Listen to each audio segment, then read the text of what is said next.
Hey guys, welcome to yet another edition of Wellness Wednesday. I'm your host, Juanita, and I'm gonna get right to it. Today we're gonna talk about energy drinks.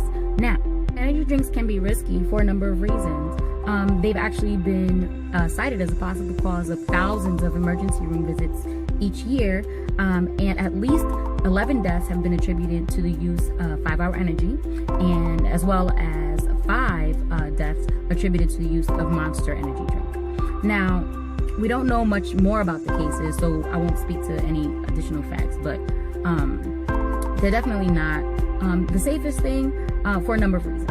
One of those reasons being that they are not very well regulated as other food products are.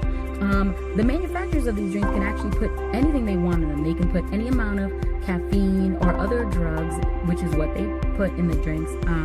And there's really no regulation for them because they're not specifically a food product. They're known as a supplement, and they're not always entirely truthful about the ingredients and amounts that are included in each of the drinks.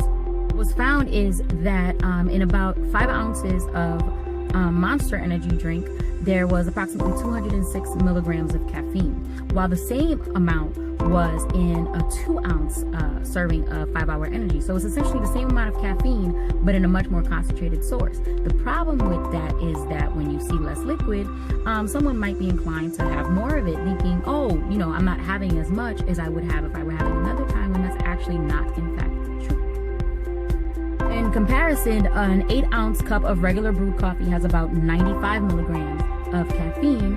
So ounce for ounce, 5-Hour Energy has about 9 times the amount of caffeine as a regular cup of coffee. The difference here is that, you know, while sipping a cup of coffee, firstly, you're doing that slowly. You have less of it it's not as concentrated, and you have to drink more liquid in order to get the same amount of caffeine. And so what happens is you're sipping it slowly, so it's not such a jolt to your system as opposed to a 2-ounce shot that has the same amount of caffeine. You're not getting that jolt to your system. You're consuming it much more slowly, and you are eliminating it as well, because I'm sure that if you have 2 or 3 cups of coffee during the day, you're going to be using the restroom as well. The obvious danger here is the overuse of caffeine. Now, overuse of caffeine can be associated with a number of health risks. Potential risks are raised blood pressure, heart palpitations, vomiting, nausea, fits, shaking, and in extreme cases, even death. High levels of caffeine even reduce the body's response to insulin, and so overuse of caffeine in these energy drinks can lead to developing diabetes. Much of anything can be potentially dangerous, and so moderation is key here. I would of course recommend that you don't have any of these energy drinks whatsoever, because of the potential risks of the overuse of caffeine, but also because there are usually other ingredients, other chemicals, other drugs that have unknown risks, and that's where you really put yourself in danger. So my recommendation, of course, is if you are in fact going to consume them, please do so in moderation, or avoid them completely.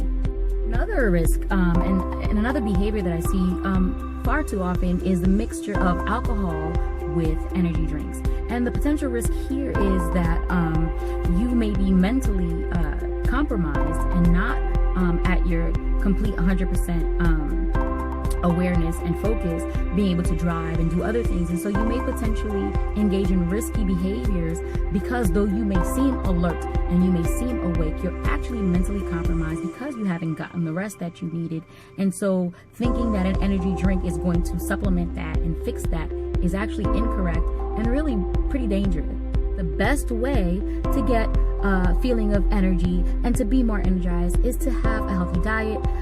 Make sure that you're getting enough balance in your diet. Make sure you're getting enough carbs, because that's where energy comes from. Make sure that you get enough rest, and make sure that you get enough exercise. Take care of your body, and it will take care of you. I promise you. Thank you once again for joining us, and we'll see you next time. Actually, I think I may be going live this Saturday. I will let you guys know as soon as I know. And as always, it's playtime.